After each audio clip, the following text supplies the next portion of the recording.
Your hot toddy, Mr. Basil. No, thank you, Trunchbull. And your hot toddy, Mr. Abel. Excellent. That will be all, Trunchbull. Thank you, Mr. Abel. Mr. Basil.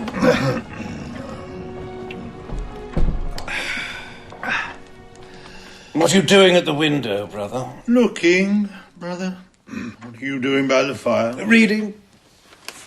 It's going to snow, Abel. It's not going to snow, Basil. I think we'll have a white Christmas. I don't think so. I bet you a crisp new £5 note we get snow by the new year. I bet you we don't. Done! Another easy bit of money I've made off you, brother. A very interesting article in the newspaper here, Abel. The Bank of England has only once ever issued 2 notes of £1 million. One has been cancelled, the other lies in the vault to this very day. I wonder, can there be a more useless thing than a £1 million banknote? Not useless, Basil. It is useless, Abel. Think about it. If you turned a perfectly honest and intelligent stranger adrift in London with no friend and no money but that £1 million note, he'd starve to death. He wouldn't. He can't offer it at a bank. He wouldn't be able to account for it there. Or anywhere else. He'd be arrested on the spot. He'd thrive. He'd die. Or end up in jail or an asylum. I bet you £5,000 that a man can live to New Year's Day, that's 30 days from now, on that £1 million note and not land in jail or the asylum. Done! Easiest £5,000 I ever made. Here. Oh, what the goodness? Here's the very note. I went down to the bank this morning and bought it, just in case. Oh, you are as sly as a snake, Brother Basil. I am indeed, Brother Abel, and to that end, I've written a letter with an invitation to try the proposition. I knew you would posit, my contrary brother. I'm not contrary. You are. I'm not. Are too. Now, let's sit in the window, find the right man to give it to.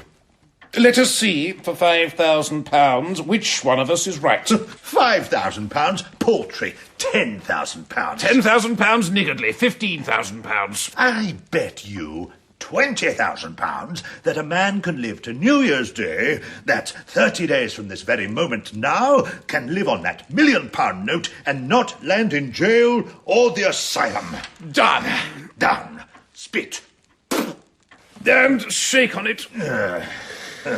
Easiest £20,000 I ever made. Let's stand at the window, scan the street, watch out for an honest, intelligent man. Let's. Me first. No, me first.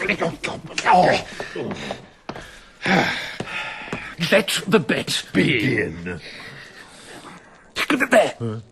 That man returning that lady's purse. Oh, he's refusing her reward. Honest, but not intelligent enough. There, that scallywag, stealing that lady's purse. Intelligent, but not honest enough. There, the beggar who lives behind our dustbin. Poor enough. But not a stranger, and too malodorous. Coming round the corner. Nursemaid and child. Nursemaid? Wrong gender. Child, right gender, wrong age. Oh, observe. The child's taken one bite out of that pear and tossed it in the gutter. Children today. Wait, who's that? Tall, beragged chap by the railings, staring fixedly at the pear. Pear. Big, luscious, juicy pear. Minus only one bite. In the gutter, in the frozen mud.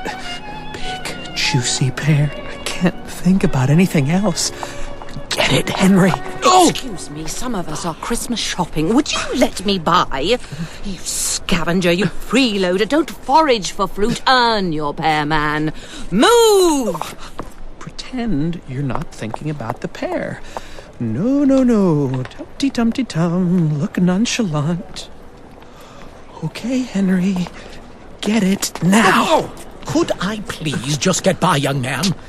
I have money to spend. Oh, stop staring at the pear, man. You're ogling fallen fruit. You failure. Out of my way. Move! Oh. Don't think about the pear. Don't focus on the fruit. I am not hungry, not starving, not without food of any description for the past 24 hours. Dash it, Henry Adams. Brave all the shame of it. Seize the pear. You there! Me, sir? You, sir, all in rags, eyeing that pear. Step in here, please. Black door, snip-snap. Trubshaw, door.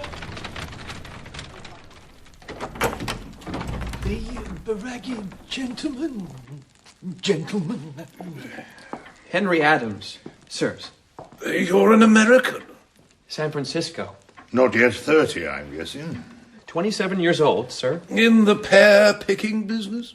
Only today, sir. I was a mining broker's clerk, expert in all details of stock traffic. Family? Alone in the world, sir. Nothing to depend upon but my wits and clean reputation. But these were setting my feet on the road to eventual fortune. Then I had a spot of ill luck. Ah, ill luck. From drinking? Cards? Women? Loose morals? Sailing, sir. Every Saturday afternoon, I sailed on a little sailboat in the bay. This unlucky day, I ventured too far. Jeepers, I'm far out. Sun's sinking.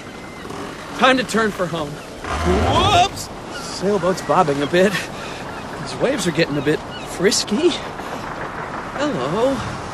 What's that on the horizon? Looks like... Oh, no. A serious squall! Oh, jeepers! I'm being carried out to sea!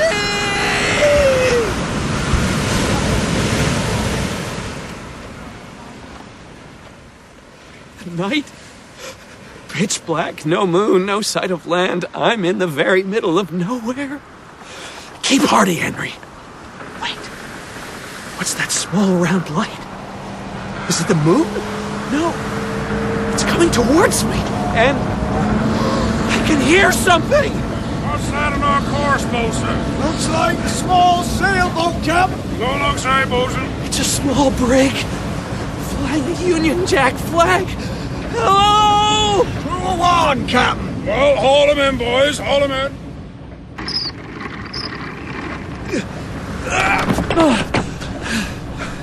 Are you bound towards San Francisco, sirs? Found away, young sea dog. We're for England. No passengers on this brig. You must work your passage, laddie. Put him as common crew, bosun. Captain. Feed him, work him, but no pay for you on this vessel, matey.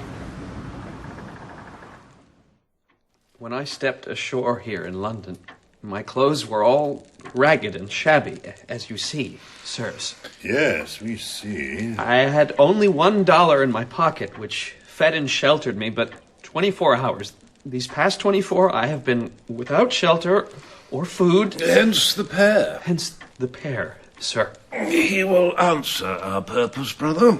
I concur, brother. Here, take this envelope. It contains a business proposition and some wherewithal to carry it out. You will find all explanation inside. Right. Shall No, don't open it now. Do not be hasty or rash. Take it to your lodgings. Look it over carefully. I'm puzzled. Can we discuss the matter further? No, we can't. We're old men, but busy. Must get on. Then I'll take my leave. Excellent. Trubshaw! Mr. Abel. Show our guest out, Trubshaw. Good day, Mr. Henry Adams, and a little early, but a very Merry Christmas. Let me show you out, sir.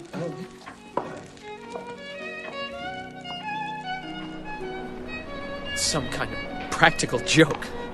Well, it's not funny, gentlemen! Lost at sea, friendless, homeless, out of luck, out of pocket, and now a figure of fun. And still Starving. Oh, perfect, Henry! You've stood on the pear! Nothing to do but just open the envelope. Explanatory note, and this at the bottom must be the wherewithal of which he spoke. Looks like a folded up banknote of some denomination, but who cares as long as it's money? Money! I've got some money. Money means food. Put the note safely in your vest pocket, Henry. Safe. Good. Quick. Starving. Henry, eat. Go!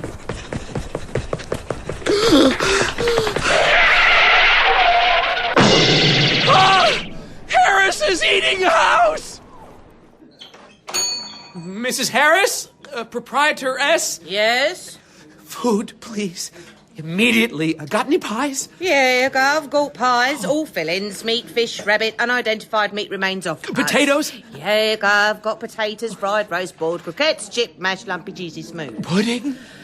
Yes, I've got pudding, sweet, savoury, identifiable contents, and lucky dip contents. Tell you what, Governor, you got a look of hunger about you. Will I do you the all-in-one, all-day Christmas shoppers special?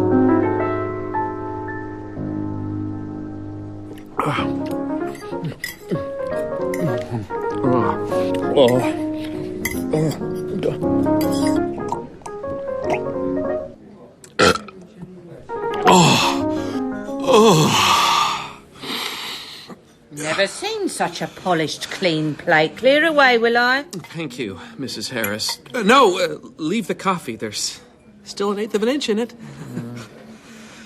Okay. Good luck. Now to read this note and look at this money and see what this rum event is about. It's for gripes. £1 million? That's cheapers. $5 million. It's gotta be a fake. No, there's the watermark thing official stamp doohickey. No, it's real.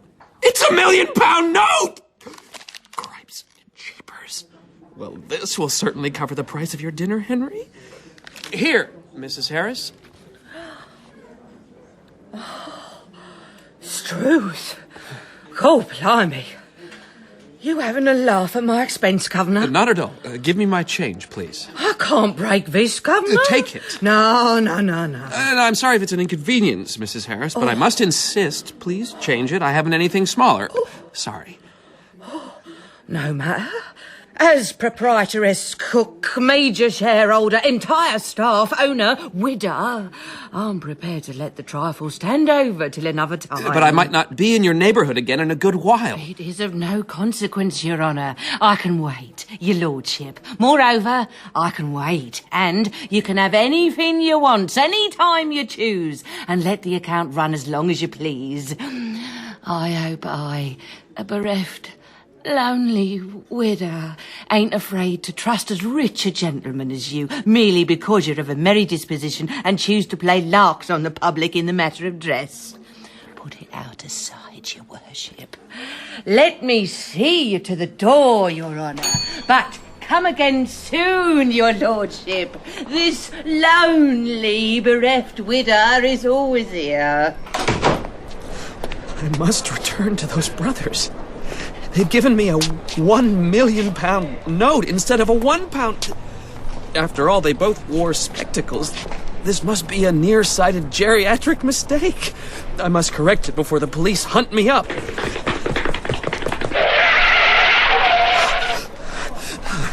Black door. Here it is. Sir, May I see the two old gentlemen? they are gone. Gone? Gone where? On a journey. But where? The continent, I think. The continent? Yes, sir. By what route? I can't say, sir. When will they be back? In a month, they said. A month? Not till New Year's Day? Not till New Year's Day. Oh, this is awful. How do I get word to them? You can't, sir. There's been an immense mistake made. If they come back, tell them I've been here and will keep coming till all's made right, and they needn't be afraid. I'll tell them, sir, but I'm sadly not expecting them, but I'm charged to deliver to you the following message. It's all right. We'll be here on time, New Year's Day morning, and we'll expect you. Here on time? What does that mean? Oh! The letter! That'll explain it. Dear, to whom it may concern, you are an Intelligent and honest man, as one may see by your face. We conceive you to be poor and a stranger. Enclosed, you will find a sum of money. It is lent to you for 30 days without interest. Report at this house at the end of that time. New Year's Day morning. I have a bet on you. If I win it, you shall have any situation with commensurate salary that is in my gift. Any, that is, that you shall prove yourself familiar with and competent to fill. Well, here's a coil to be in. Oh. Walk and think, Henry. You, dear listener, know what is going on, while I am in a deep, dark puzzle. Bear with me while I go in the park and have a think. Well, dear listener, the park is freezing. It is threatening snow, and here's what I think. If I ask the Bank of England to place this bill to the credit of its owner, they'll do it. They know him. I don't, but yikes. They'll ask me how I came to be in possession of it. If I, A, tell the truth, they'll hurl me into an asylum. If I, B, lie, they'll hurl me into jail. If I, C, try to bank the bill, or D, borrow money on it, they'll hurl me either in A, the asylum, or B, the jail. All this hurling, all this ABCDing. Decide, Henry. All right. I must carry the immense burden around until those two gentlemen get back. A £1 million note is as useless to me as a handful of ashes. But I must take care of it. Not burn it, lose it, give it away, but watch over it while I beg for my living. Meanwhile, I've got a month's suffering without wages or profit. Unless I help win that bet and get that situation I'm promised. A situation with a salary per annum. Oh, I should like that. These brothers must have promising situations in their gift. Walk and savor your luck, Henry. Walk and savor. Follow me, dear listeners. Follow me. Here's an open shop. Vesuvius Tailors. I'd love to lose my rags. Wear decent clothes again. Can I afford it? No. Oh, unlucky man. Walk on by. Just give in. Just go in. Yes, sir? Do you have a misfit suit thrown on your hands? My establishment has everything in the tailoring line. Let me hand you over to the assistant, sir. Mr. Raymond. Mr. Vesuvius. Customer, Mr. Raymond. Happy to oblige, Mr. Vesuvius. Oh. Ah. One moment, sir. Todd. Mr. Raymond? Customer for you, Todd. The cloth sorter will deal with you, sir. Follow me. Rejected suits are in the back. This one looks nearly your size and fit. The rattiest. Thank you. Jacket. Thank you. It doesn't fit. No. See the sign. Misfit suits. It's not in any way attractive. No. It is new. Yeah. Ish. Try the trousers. Okay.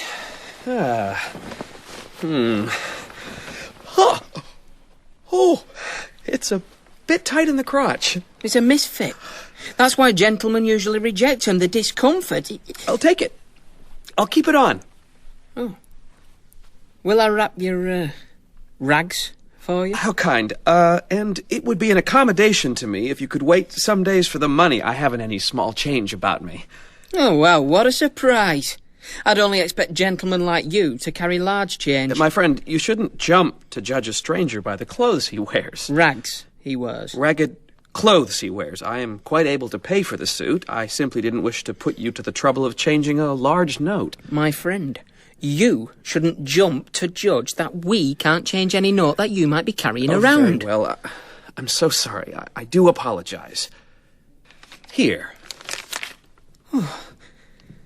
Crikey! Mr. Raymond! Todd, well, what's up? What's the trouble? No trouble. I'm waiting for my change. Get him his change, Todd. Even a cloth sorter must be able to make change. Now, come, Todd, clickety-split. Well, it's easy to say, Mr. Raymond. Look at the note. Get Mr. Vesuvius, Todd. Mr. Vesuvius! Mr. Vesuvius! In the world of genteel tailoring, we never raise our voices, Todd. Look at the gentleman's preferred method of payment, Mr. Vesuvius. Oh, my well-cut three-piece! Sell an eccentric millionaire a suit like that, Todd? Fool! Drives every millionaire away from here, it does, because he can't distinguish a millionaire from a tramp. Oh, my stars and stripes! He's treating me like a millionaire! He took one look at the note and... Get that apology of a suit off the gentleman. Yes, Mr. Vesuvius. I'll do it. I'll do it. You're only the cloth sorter. Return the suit to the misfit section, Todd, sir. Just pop this shirt on. It's fine lawn. Pearl buttons. Exactly, sir. Mr. Raymond, go to the best expensive section. Bring back the Prince of Wales check, sir. Here, do me a favour, sir. Try this waistcoat. Oh, excellent. Isn't it? Just the very thing. Plain, rich, modest, ducally nobby, made to order for His Serene Highness the Hospodar of Halifax. You may know him, sir. Mother died. Had to take a mourning suit instead. In the midst of life and tailoring, we are in trousers, Mr. Raymond. Let me help you into the trousers, sir. Left leg. Yes. Right leg. Oh, let me do the buttons for you, sir. There. Trousers fit you like a charm, sir. Now, the coat. Oh, Lord.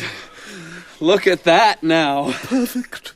The whole 3 pieces. I never saw such a triumph. Yes, I look rather well. It's what tailoring's all about, Mr. Vesuvius.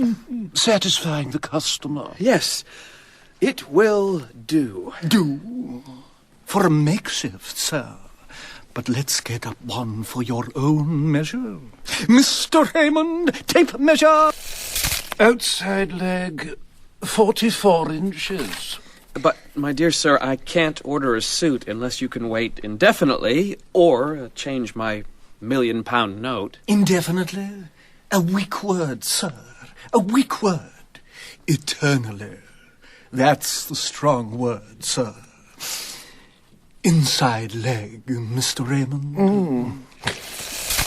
Oh, inside leg, 36. Mr. Raymond, Todd, rush these things through. Let minor customers wait. Send them to the gentleman's address. I'm changing my quarters. I will drop in and leave my new address. Quite right, sir. Quite right. Going, door, Todd. Let me show you through the... feel that chill, sir. Perhaps an overcoat, very plain. Here we are. Slip this one on. Well, it is cold. Ooh. Tailoring perfection. Dear listener, How easy it was. How horribly, wonderfully, frighteningly, pleasantly, roller coasterly, metaphorical small sailboat heading through choppy sea for the rocks easy it became to see something I want, then present my £1,000,000 note and ask for change, and then my arms being piled high with anything I want after paying not 1 penny. What a week! Monday, it's... Welcome to the Hanover Street Hotel. I'd like a room. Your best room. I'd like to pay in advance. Here's a banknote. Can you change it? Lord, sir. No, sir. I mean, no need, sir. Come this way. Bellboy, take this gentleman to the royalty suite. Tuesday, it's... Bellboy, sir. With your late night snacks, sir. Sausages, baked potato, buttered toast, rib steak, salad and champagne. Bellboy! Sir? It's too damn cold to venture out today. I agree, sir. Well, whatever you say. Bring me the latest papers, novels, some little cakes, some dragees, some crystallized fruits, and perhaps some continuing gin and vermouth. Here's the... Oh, no need to tip me just yet, sir. I can't change that. Thursday, after a whole day in bed, as I fling open my wardrobe, regard my now quite extensive collection of suits, shirts, underwear, silk, shoes, polished, I spy in the darkest corner my old, ragged clothes, and, on a whim, I put them on, and, popping my trusty £1,000,000 note in my vest pocket, I try if I can get into the opera. Dearest, straight across. Royal box. Eleanor. Borrow my opera glasses. 3 tiers up. Figure alone in a box. Yes, him. There. All in rags. Maximilian. Octavia. Julian. Pretend to eat your smoked salmon, but surreptitiously look over my shoulder. Yes, the fellow in the rags, drinking. A pint of porter, isn't that one? I do believe, haven't you heard? I think it is. I'm pretty sure that... Yes, look, he's reaching in his vest pocket to pay for the programme, smoked salmon. Porter, ticket box, he's proffering it. That's the £1,000,000 note. It's him. It's the vest pocket millionaire. Friday, I take a turn round the park. The news spreads like wildfire, and now I am followed everywhere by somewhat pesky newspaper chaps. Sir, the bellboy says you try to tip him with £1,000,000 note. You get a comment on that? Beans, would you just tip us to wink about your background, mister? What's he money? Will you be living permanently? Yes, sir. Could you area, just sir? pause while we get a daguerreotype of you taking the banknote out of your vest pocket, sir? People are calling you the vest pocket £1,000,000, sir. Turn the comment, sir. Yeah, you get a comment on that, sir. Within a week, I am sumptuously equipped with all needful comforts and luxuries, and housed most royally in the royalty suite of the excellent Hanover Street Hotel. What a week! What a week! Every night, a rich dinner, but every breakfast, for breakfast, a simple bowl of warm oatmeal at Harris's humble feeding house. You've been the making of me, Gov. The making. It's like you're the patron saint of Harris' humble eating house. Because of you coming here with £1,000,000, sir, in your vest pocket. We was poor. We was struggling. We was hand to mouth. Until you made us celebrated, talked about and overcrowded. I'm beyond grateful. Beyond. Here. Alone. From a beyond grateful business widow woman. I have money to spend. I live like the rich and great. I must be off, Mrs. Harris. You're in all the newspapers and periodicals, Gov. The vest pocket £1,000,000, that's you, Gov. You was bottom of the personal columns, but look, each day, up you goes, Gov. Above the knights, above the baronets, above the dukes, above the ecclesiasticals even. That's fame, that is. No, Mrs. Harris, not fame. There he is. That's him. The vest pocket millionaire. Notoriety. The crash may be coming, but I'm in it now. I sink or swim. Oh, but in the night, in the dark,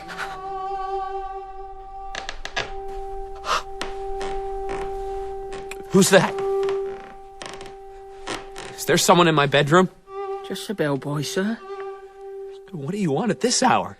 That's no way to talk to me, sir. Stuff I brought you. Me! I'll pour out for you. But, bellboy, I promised I'd see you right eventually. You've made me an accomplice in this, you have. You promised me a tip. Where's my tip? I'll tip you as soon as I can, bellboy. I promise. Bellboy? Bellboy? Not a bell, not a boy, just a poor defenceless widow woman served an ill turn. Mrs. Harris, how the jeepers did you get in here? Your door was open, just as my door was open to you, sir. Well, you've done me a fine turn, you have. Eaten all my breakfast specials and you without a farthing to your name. I'm sorry. I should bake you in a pie, you thieving little blackbird. I'm so sorry. I should roast you over a spit. No, not the spit. It'll scorch all these suits I haven't paid for. Yes, sir. On the matter of the suits, sir? Mr. Vesuvius, Mr. Raymond, Todd? How did you all get in here? We came in vile wardrobes, sir. Dipped in under your free ties and shirts and your long, windy cashmere, sir. Where's the money for the Prince of Wales check suit? Where's the money for the warm overcoat? I haven't got it. He says he hasn't got it. You hear that, all you people in the tall boy? People in the tall boy? What's going on? Am I going mad? Which people in the tall boy? You're uncredited, sir. Where's the money for that? The glass, the Malacca cane. Ask him, bellboy. Bellboy? I brought all these things up the stairs for you. Where's my tip? You promised me a tip. I know. I will pay you when I can. Breakfast specials, the winter warmer hot chocolate. Mrs. Harris, where are you? The drinks cabinet with all your unpaid liquor, sir. Very nice. The silk underwear, the socks, the long, windy cashmere scarf. Very nice. You want us to wind you up in your long, windy cashmere scarf, do you? No! We don't want his sort in our honest, law-abiding nation. Send him to sea. No! Haul him over the side, both ends. Should be sent back from whence he came. Have him in irons. No! Yes! No! Throw him in the bilge. The bilge train. Not the bilge! With the rats. Not with the rats! Yes. No, not with a rat. An honest man down on his luck. I'm not a rat. Don't throw me in the bilge. I can't. No. Oh, this is just a nightmare. Then, in daylight, as the wintry sun rises, sparkling the frosty buildings as Christmas approaches in London's icy streets, I think what I must have out of this is a situation carrying a salary of £600 a year. Would that do? Perhaps £1,000 a year. Okay, I'll settle for £600 the first year, and so on, rising slowly as I merit it to £1,000 in a very few years' time. Good. And now, so far I only owe cheapers £600, and must resist people trying to make me owe more. Good. A forward plan. Here I am, the American Embassy. If the crash comes, if the unexpected happens, if Christ jeepers, the expected happens, I'm an American. This is my embassy. They'll get me out of trouble. Ambassador. The vest pocket £1,000,000, eh? Very welcome. Say, that nose. I know that nose. Surname? Adams. You're Henry, I'll bet. The third, sir. Knew your grandfather. The first. Knew your father. The second. Boys together. Preparatory school, junior, senior, Yale together. Now here you are, Henry Adams the third, eh? And made something of yourself, I hear. An American hero. An American success story. Accompany me to dinner tonight, thrown by a delightfully rich English society hostess. Just a small dinner, very informal. Mrs. the Honourable Hortensia Gotsit Sleeping welcomes Lord and Lady Blatherskite, the Duke and Duchess of Shoreditch, and their lovely daughter, Lady Anne Grace Eleanor Celeste, and so forth, de Beau. Some untitled people of both sexes, a Reverend Minister and his wife and daughter, his daughter's visiting friend, Miss Portia Langham. Miss Portia Langham. Mrs. Gotset Sleeping, so kind of you to invite me to your lovely evening. Good evening. Ambassador, lovely to see you. And you, Miss Portia Langham. Cripes! Jeepers! I see this flesh and blood vision, this woman of my dreams. Cupid fires his arrow. Bullseye! Shot through the heart. I fall like a moose onto a forest floor. Love courses like champagne through my veins.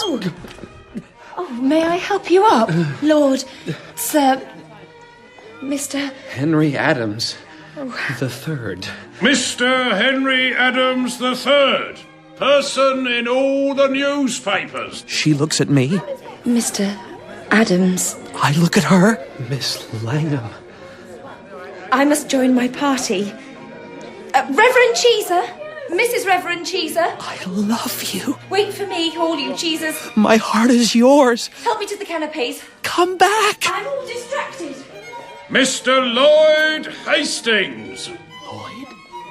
Lloyd Hastings? Henry? Henry Adams? Mining clerk at Blake Hopkins Limited, 22 Harbor Street, San Francisco? That Henry Adams? Lloyd Hastings, mining clerk at Golden Curtain Limited, 24 Harbor Street, San Francisco, who I last saw 3 months to the day at 2 a.m. one morning at the What Cheer, 26 Harbor Street, San Francisco, who at that godless hour said, I've got a deal on a gold mine, Henry. Leave San Francisco. Come with me. Help me sell its shares and make us both rich. It's a winner, Henry. We can't lose. We can only win, win, win. That Lloyd Hastings? That Lloyd Hastings, Henry Adams, who replied over a chop and coffee paid for by me. No can do, Lloyd. I don't think you'll succeed. It's not a winner, Lloyd. I think we'll lose. Only lose. And I can't take any chances. That Henry Adams! Yes, Lloyd! And yet, here you are, Henry, the vast millionaire. Vast millionaire. It's like a modern-day Arabian Nights. London Nights, Lloyd. I can't get my head around it. It's a long, long story. I'll tell you about it on New Year's Day. That's 2 weeks away. Oh, yes, indeed. Huge apologies, Lloyd. How is your scheme succeeding? It's not. You're a prophet. A true prophet. I wish I hadn't come.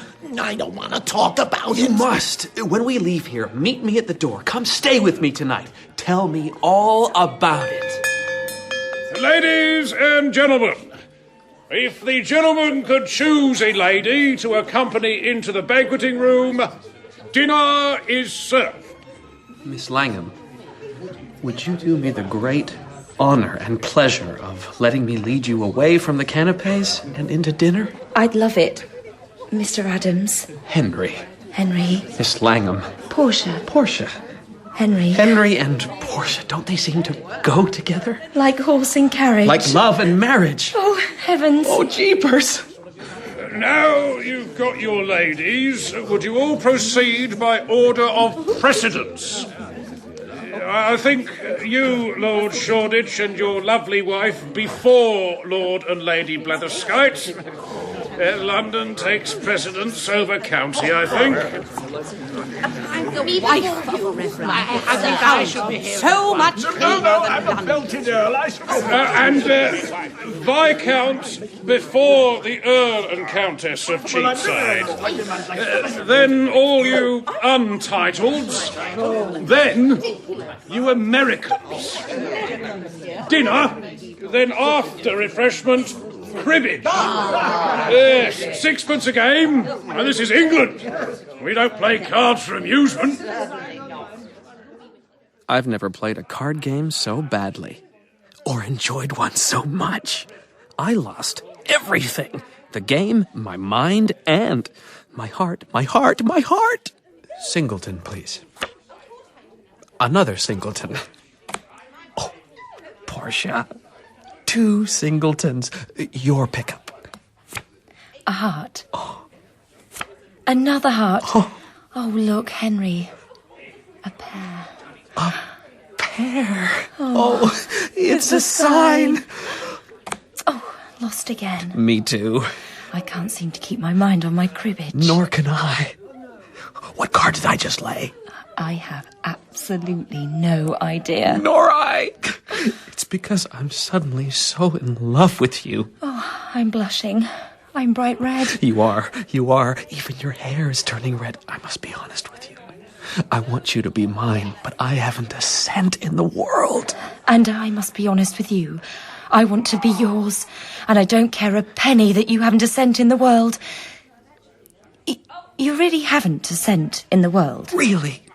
2 mad old chaps have a bet on me. 2 mad old chaps? Brothers, Mr. Abel and Mr. Basil.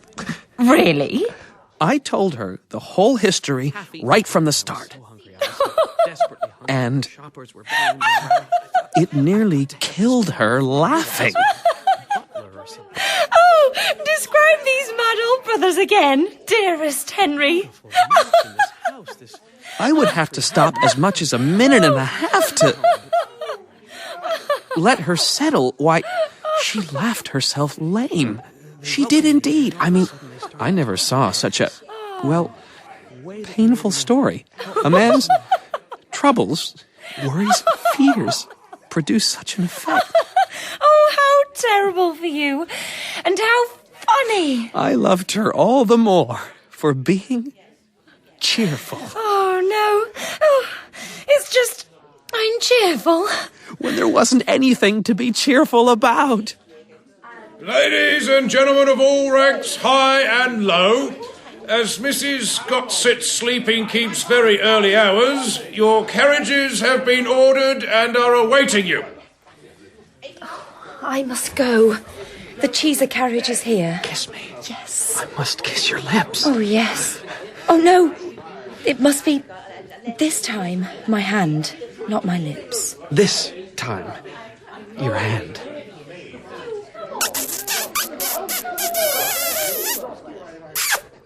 But next time? Next time. Next time. The lips. Here we are, Lloyd. My hotel suite. My drawing room. Oh, it's enormous. You could seat 60. Which leads through into my bathroom. Oh, you could seat a fair few here, too. Which leads through into my bedroom.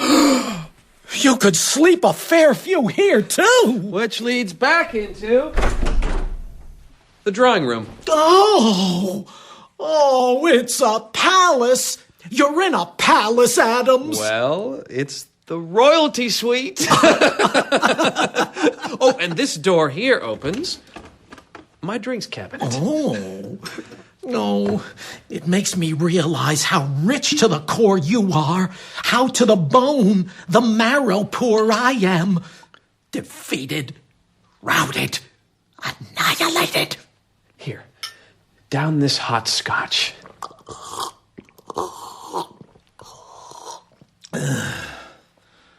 Oh, Henry. Miserable. His language gave me the cold shudders. I'd been dreaming of a future Me, mired deep in debt, with this lovely girl's joy or woe in my hands, and nothing in front of me but a salary which might never... Oh, come on, Henry. Would never materialize. I'm ruined. Nothing can save me. Lloyd, I'm standing on a half-inch crust with a crater underneath my feet. Hungry? No, not a bite. I'm past it. I can't eat these days. But I'll drink with you till I drop. Come. Barrel for barrel. I'm with you. Ready? Here we go. You tell me your story.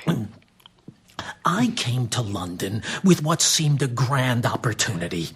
If I could sell shares on behalf of the discoverers of that Gould and Curry gold mine I told you about at the Watch Here, I could keep all I could get over $1 million. Henry, I've worked hard. I've pulled every wire, that left no honest expedient untried. With what result? I've spent nearly all the money I had in the world. I haven't persuaded one solitary capitalist to listen, and my option runs out at the end of the month. My story's a tragedy. Pass the scotch. Oh, say, can you see by the dawn's early light what so proudly we hailed at the twilight's last gleaming? Lloyd! I've had a brilliant notion. I will save you. I'm a pauper myself, penniless in debt, but I will save you. I know you will. You may use my name. I may use your name? To vouch for your gold mine shares. I know its immense value. I can swear to it, and if anybody wishes it, you shall sell out inside of the fortnight for 3 million cash. That's $1 million to the mine owners, $1 million to you, $1 million to me. They'll flock in droves, these rich Londoners. They'll flock in droves, all the rich Londoners. They'll fight for that stock. Oh, they will. All the rich Londoners. Take that. I'm a made man. You're a made man. I'll never forget you as long as I live. And I'll never forget you as long as you live. Let's drink to it. Scotch is finished. Start on the gin. 24 hours.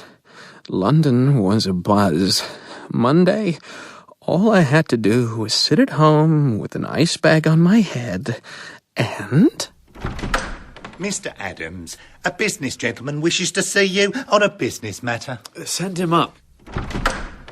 Mr. Adams, Mr. Lloyd Hastings tells me you know him of old. Yes, I told him to refer anyone interested in his investment to me. I know the man, and I know the mine. Tuesday, it was... Some more business gentlemen to visit, Mr. Adams. Show them in, bellboy. An associate of ours visited you yesterday, Mr. Mr. Adams. And was so bold as to suggest we came to see you to hear all about Mr. Hastings' character. Character? Above reproach. Wednesday. More investors. So, about the stocks in Mr. Hastings' mine. The stocks. Gilt-edged. Sorry to push you, Mr. Adams. We wanted to express our urgent interest in the mine. We brought our checkbooks. Checkbooks. Tell us, if you'd be so good, About Mr. Hastings' mine. The mine?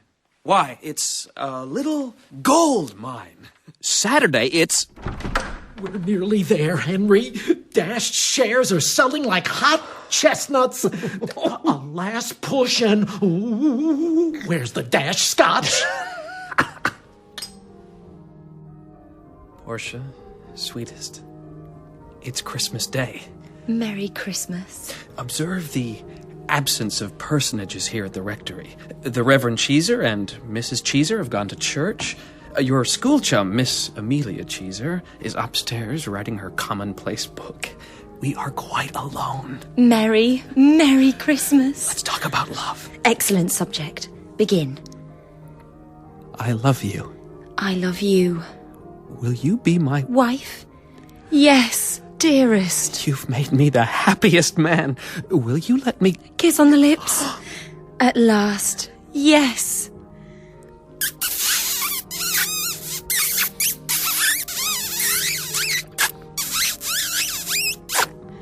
Oh.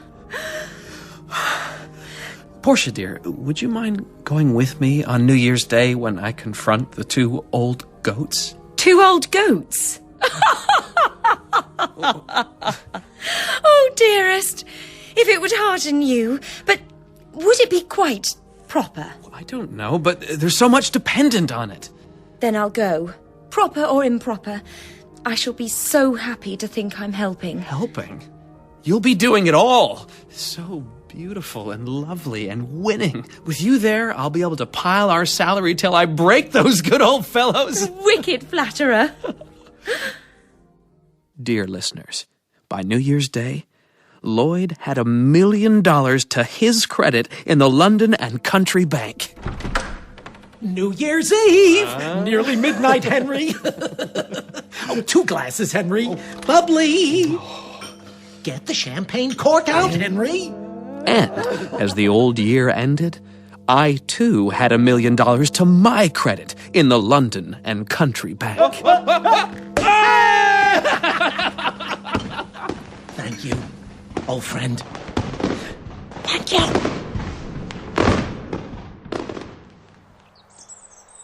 Next day, start of the new year, whopping hangover, but in my best clothes, Portia. Henry. Oh, Portia, sweetest. The way you're looking, it's a crime to strike for a salary under £3,000 a year. Let's go. Henry. Henry, don't ask for too much. You'll ruin us. Don't be afraid. Trust me. It'll all come out right. Dear listener, I had to keep bolstering up her courage all the way. Please remember, if we ask too much, we may get no salary at all. And then what will become of us, with no way in the world to earn our living? Dearest, we will live on love. Dearest, we will indeed. Love will be our home, our furniture, our transport, and our entire occupation.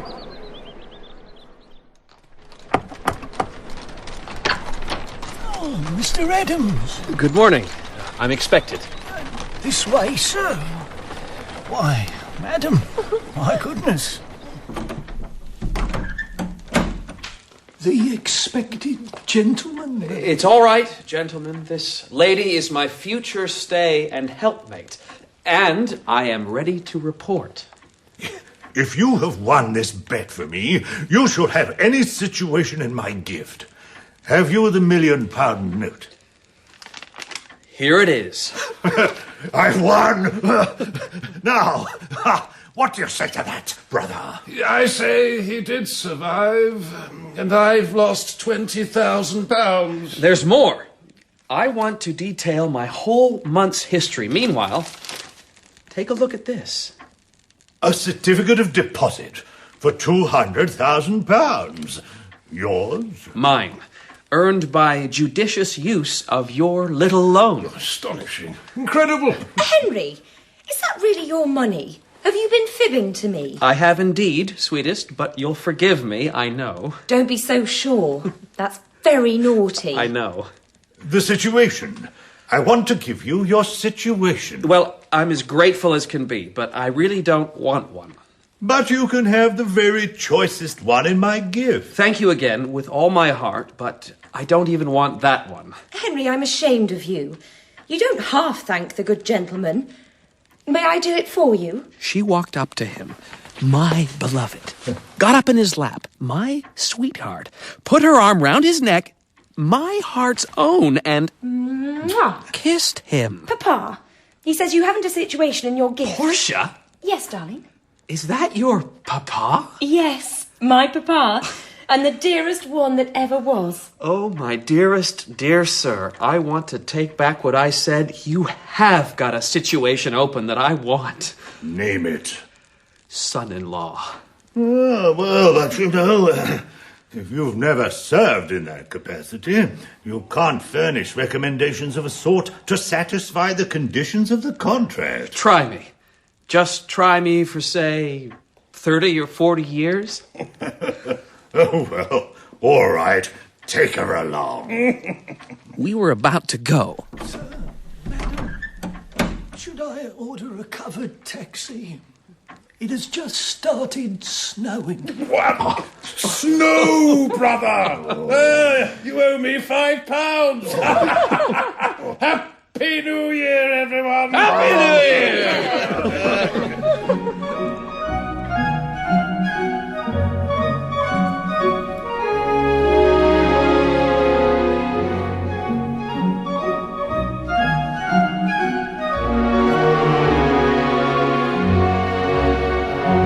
Ladies, gentlemen, and listeners, Henry Adams was played by Mr. Trevor White. Miss Portia Langham was Ms. Verity May Henry. Mr. Abel was Mr. Malcolm Rayburn. Mr. Basil, Mr. Raymond, and Major Domo were played by Mr. Jonathan Keeble. Lloyd Hastings was Mr. John Garasio. Trubshaw and Mr. Vesuvius were Mr. Conrad Nelson. Mrs. Harris, lonely widow, was played by Ms. Catherine Hunt. Bellboy and Todd was Mr. Stephen Hoyle. The £1 Million Banknote by Mark Twain was dramatised by Miss Bryony Lavery, and the producers were Miss Pauline Harris and Miss Sharon Sefton.